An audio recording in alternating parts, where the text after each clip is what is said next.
নমস্কার, আমার নাম রাজকৃষ্ণ দাস। আমরা ক্লাস 10 এ সেকশন থেকে পাওয়ারের ক্লাস করছি। এখানে প্র্যাকটিক্যালি আমরা দেখতে পাচ্ছি, আজকে প্র্যাকটিক্যাল করবো আমরা 2A সুইচ কানেকশানে। এখানে দুটো আমরা বাল্ব নিয়েছি, দুটো হোল্ডার, দুটো 2A সুইচ এবং একটা মেন সুইচ নিয়ে আমরা আজকে প্র্যাকটিক্যাল করবো।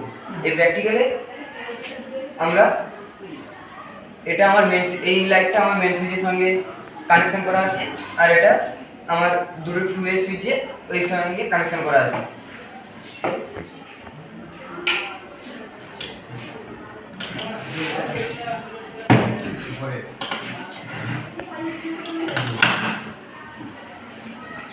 এটা মেন সুইচের সঙ্গে কানেকশন করা আছে বলে এটা অটোমেটিক্যালি অলরেডি জ্বলে আছে।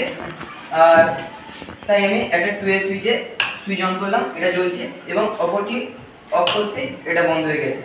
তাই আবার এটা অন করতে এটা জ্বলছে, এটা দিয়ে আমি অফ করতে পারছি। তাই এর থেকে আমরা বুঝতে পারছি যে একটা লোড বা একটা বাল্বকে আমি দুই জায়গা থেকে বা বিভিন্ন জায়গা থেকে আমি দুটো 2A সুইচের মাধ্যমে এটা কন্ট্রোল করতে পারবো।